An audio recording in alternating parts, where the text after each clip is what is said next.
Coming up, Tzu Chi volunteers help a family clean up after a gas explosion occurred in their home. Tzu Chi volunteers in Chiayi send books to children in remote areas to cultivate their interest in reading. Welcome to DaAi Headlines. I'm Lee-Shioda. Thank you for joining us.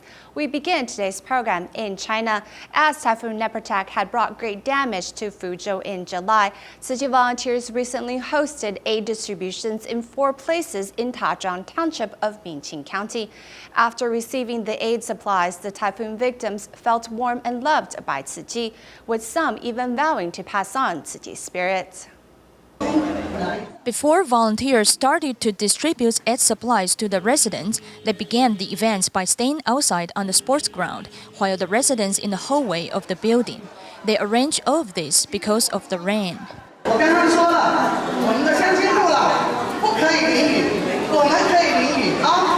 After Typhoon Nepartak brought great damage to China, Tzu Chi volunteers hosted aid distributions in 4 different places in Tazhuang Township of the Minqing County in Fuzhou, allowing typhoon victims to find back the smiles on their faces.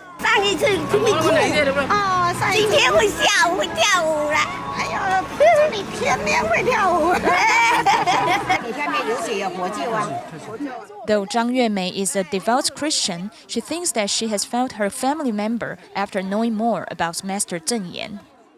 感谢这个老姐姐给我的。你领的这些东西，你觉得对你接下来有用吗？目前啊，太有用了。就是感谢祝福这个老姐姐这个基金会的人，这个长命百岁呀。 We should learn from you since you all came to help us. It's worth spreading the spirit of volunteers and Master Zeng Yan throughout China. Volunteers continue to bring care and compassion to the typhoon victims, passing on Tzu Chi's spirit of humanitarianism to them, as well as spreading love throughout China. Moving to Taiwan, in mid-October, a gas explosion occurred in a 3-story residential home on Xinsheng Road of Zhongli, Taoyuan. On October 23rd, 70 Tzu Chi volunteers were mobilized to help the Lee family clear out the debris and clutter. Charred and blackened household items lie scattered across the floor of the Lee residence. This was following a gas explosion which destroyed the 2nd and 3rd story of their house. 70 Tzu Chi volunteers were mobilized to help. We can always do with an extra pair of hands, so we can go home earlier and rest. My father feels that if I'm helping out, in a way, I'm accumulating blessings. Volunteers spread out in the living room, bedroom, and stairwell, moving out the furniture and debris. The eldest daughter has been a recycling volunteer for 8 years. Today, her dormant family members have come to help her out. We encountered such a huge disaster, but we are so grateful to our Tzu Chi family for helping us get through this difficult time. Thank you. Li Zhumei's siblings also joined the cleanup efforts. Their house, which was in a state of disarray, has returned to its clean state, thanks to the combined efforts of volunteers. Such a tragedy has also brought the family closer together. Thank you, Tzu Chi brothers and sisters, for helping us. Thank you to our Tzu Chi family. Amitabha. In Pingdong, 67-year-old Mr. Lin lived in solitude. The recent string of windstorms badly damaged his home, leaving him helpless against the elements. Coming to his rescue is a charity organization where the volunteers are in their 60s or even 70s. This special group of volunteers came to help Mr. Lin as a way to pay the love forward. These elderly people are still physically capable and want to volunteer and help repair this home. I had been helped before. Now I have the ability, and if I can do it, I will try to do it. Those who have money can donate money. Those who are physically capable should do it. These seniors all live alone. They had received help some time ago when they heard the home of 67-year-old Uncle Lin was damaged badly by typhoons. They wanted to come help repair his home. They are not professionals, but they can still clean up garbage and do some simple repairs, allowing Uncle Lin's home to shelter him from the elements once again.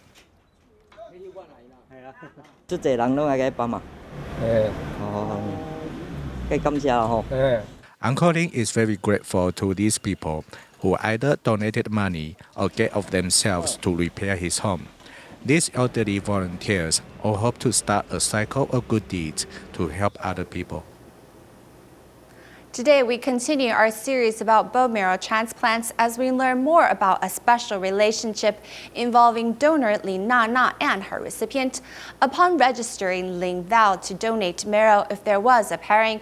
When Tzu Chi volunteers contacted her about a successful match, Ling cried out in joy as she would be able to give another person a second chance at life. Every time I saw the program where marrow donors were reunited with their recipients, I was quite moved and decided right away that this was something I wanted to participate in.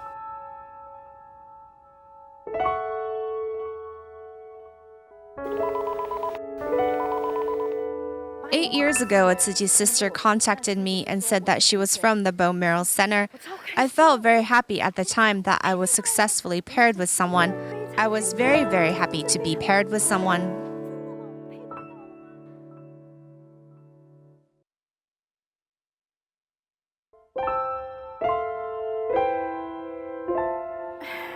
When I heard that the recipient was in critical condition, I told sister that it didn't matter. I was still committed to helping her, and if there was anything that I could do, I was willing to do it. As a volunteer, Li Nana's work has been quite moving, as she even brings her children into this volunteer group. She hopes her child can feel this gratitude and even spread our mission about saving others. After accompanying my mother on more of these types of activities, I really wanted her to find a match so that she could potentially save someone.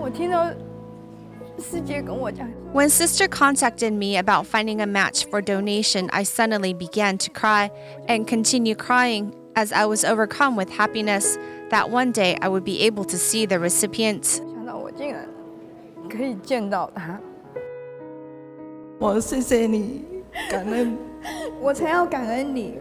From my knowledge of her, she is a very shy and introverted mother and has contributed a lot to her family. So at the beginning, I was quite shocked when she said that she was willing to meet her donor.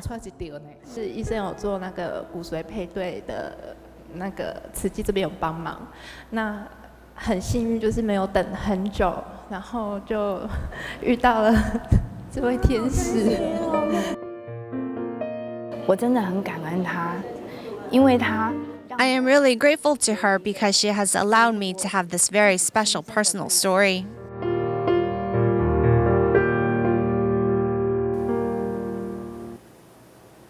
In Taiwan, Tzu Chi volunteers recently held a stem cell registry drive at the Keelung Jinsi Hall with more than 80 people signing up. During the event, though some people were afraid of needles, they tried everything possible to conquer their fears, as they know this was for a good cause.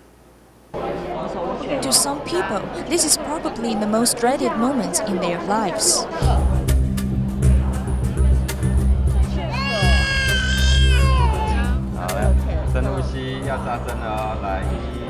However, they try everything possible to cope with their fears, as they know they may have the chance to save lives by attending the stem cell registry drive at the Keelung Jinsi Hall. The reason why I keep donating blood even though I am afraid of shots is because saving lives is great. I usually donate blood, so this won't shake my resolution to help the less fortunate. Another potential donor also joins this event to make up for the sadness and pain of losing his best friend years ago. My high school best friend suffered from 2 types of cancer. One of it was blood cancer. The reason why he passed away was because he couldn't find a bone marrow match. I hope that we can find some ways to help the people who need bone marrow.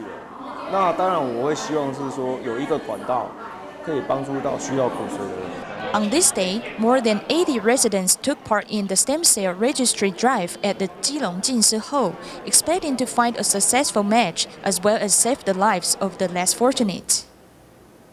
In Fujian, China, rapid economic development is giving residents more and more options in terms of lifestyle and diet. But some young people have chosen compassion and so opt to eat vegetables instead of meat. In our next piece on eating vegetarian, we'll meet a few related families in Quanzhou, China, who have all chosen to go vegetarian together. Here in Quanzhou, Anhai, these old buildings have been converted to new apartments as the city experiences rapid economic development. It's easy to imagine all the families here feasting on big meals of fish and meat.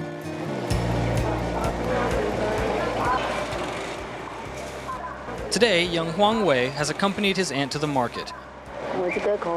Before, he used to always love eating chicken, but these days, he can't imagine eating chicken anymore.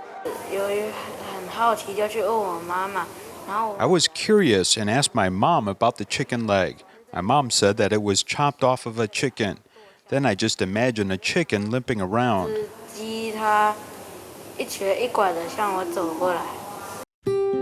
After being influenced by his cousin, Huang Wei has been eating vegetarian for 4 years now. His cousins have been very moved by young Huang Wei, and they often go out to do recycling together. My mom and my sister started eating vegetarian first. Then my brother also started. I figured if I was the only one in the house not eating vegetarian, then I'd be the odd one.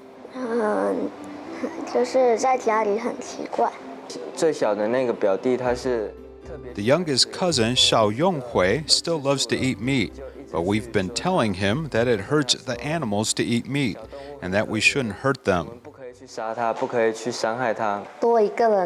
With one more person eating vegetarian and eating less meat, we can decrease environmental pollution, and we can also decrease the suffering of living beings on Earth. It feels good to know we are helping. Before, this house wouldn't have been able to enjoy a meal without meat. Me and my husband, we didn't like eating vegetarian. We were married 3 years, and we never bought a vegetarian dish. I used to think that eating vegetarian was something unhealthy and there weren't enough nutrients. Now I see him and how healthy he is, and I feel like my original thinking was wrong. After these young people began eating vegetarian, they have gotten sick less and continue to grow strong and healthy. 3 families have all switched to eating vegetarian, and they will encourage more people to do the same. 吃素身体好，赞赞赞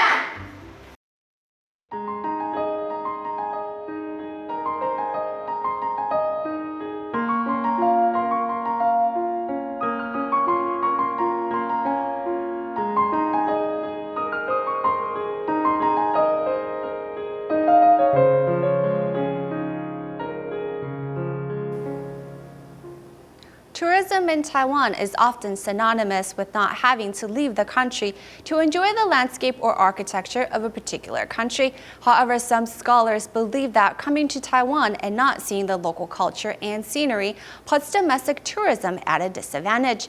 Instead, they believe that tourism should be linked to local cultures in order to provide the visitors a deeper understanding of an area's history and cultural value.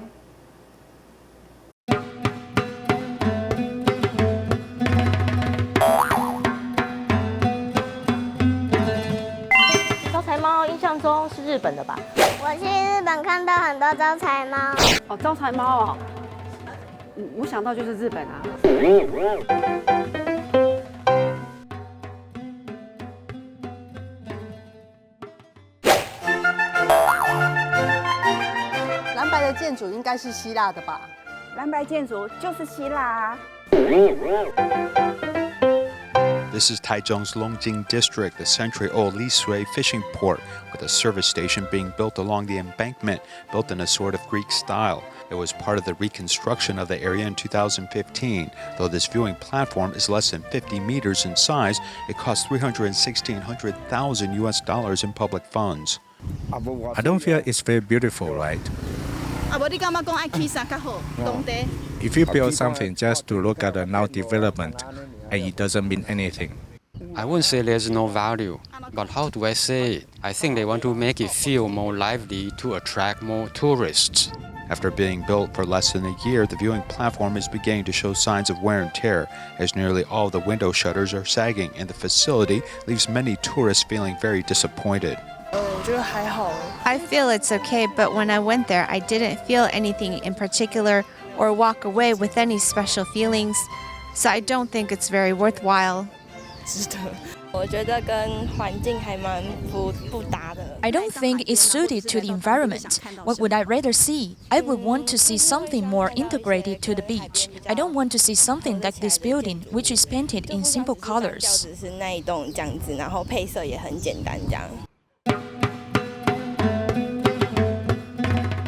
The government and private enterprises have been promoting domestic tourism as an alternative to going overseas, seeing foreign landscapes and similar buildings right here in Taiwan. Some scholars say it's a pity to see such foreign designs dotting the local landscape.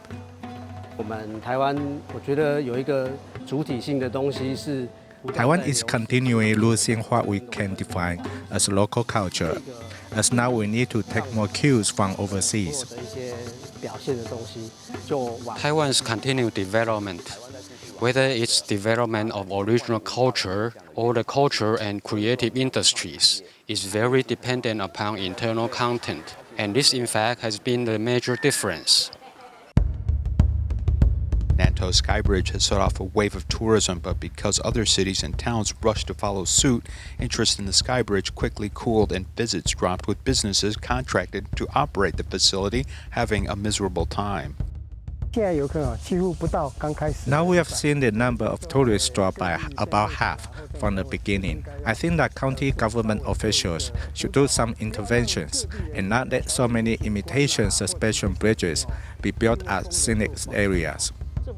We currently lack a platform, as the government should be more involved and undertake more integration with the community to make more effective horizontal links.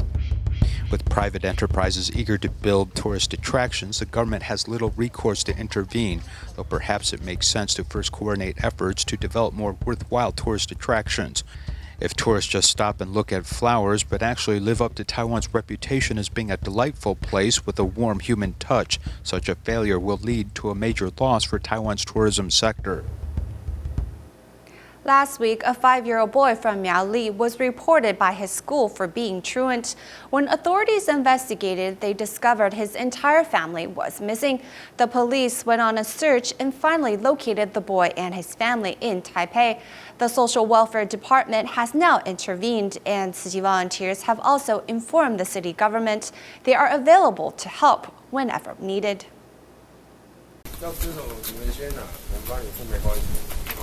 The police found the 5-year-old in Taipei's Neihu along with his stepfather. Seeing that they were hungry, the police decided to feed them first. The mother, a 9-year-old son, and a 1-year-old daughter are staying at a friend's house. The Liu family was missing for a week, leading to a search which spread from Miaoli to Taipei. The school initially reported the 5-year-old boy had not shown up to school, and after further digging, they discovered he comes from a high-risk family. Through a friend's referral, they traveled to Taipei's Neihu area in search of better opportunities. During this period of time, they only managed to land one job on the 24th, which earned them just 800 NT dollars. With the help from an island-wide search by police, the family of 5 was found safe and sound. The police brought them back to Miaoli for the Department of Social Welfare to look after. We just want to find a good place to live so our children can go to school. When local Tzu Chi volunteers heard of the news, they also prepared some daily necessities to send to the family. But as the family has been placed temporarily in care, the volunteers asked the borough head to pass along their gift. We went to see about the children and asked the borough head to further take notice of their condition. He's very friendly and said he would relay our message to them. Tzu Chi volunteers have also contacted Miaoli County's Department of Social Welfare, stating their willingness to help should their services be needed. Tzu Chi volunteers in Chiayi, Taiwan held a book donation ceremony which gave books to 16 elementary schools, hoping the students will develop a love of reading.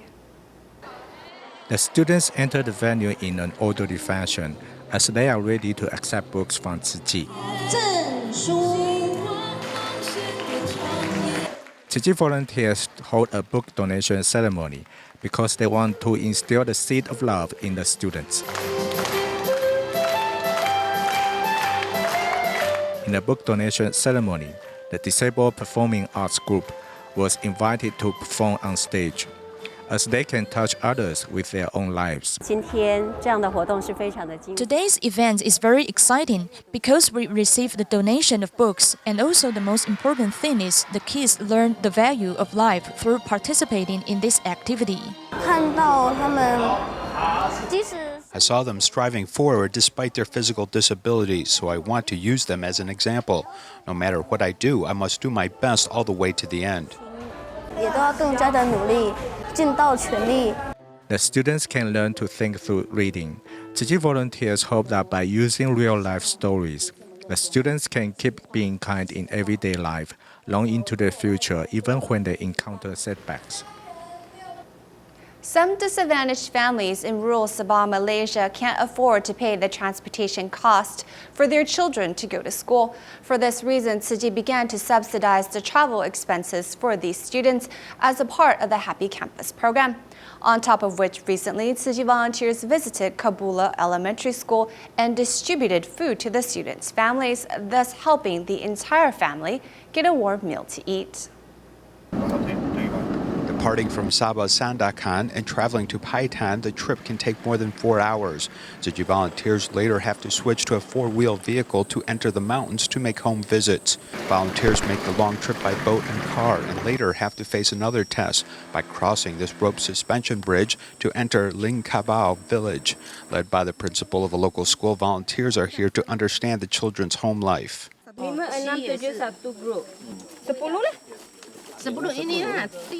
To meet these remote families, volunteers need to travel by long boat. The Happy Campus program from Tzu Chi provides educational opportunities to students in remote areas.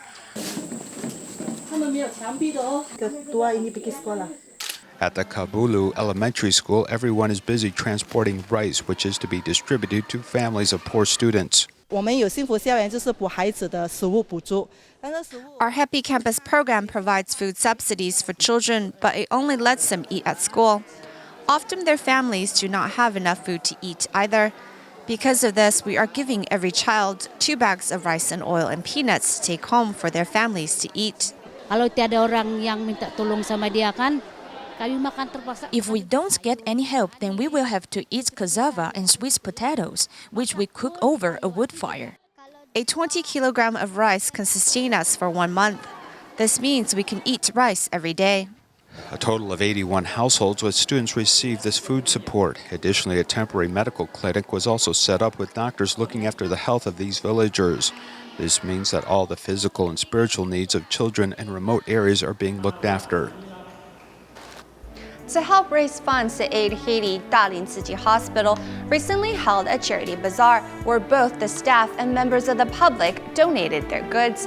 Everyone hopes that more people will join forces and donate money to help Haiti recover from Hurricane Matthew.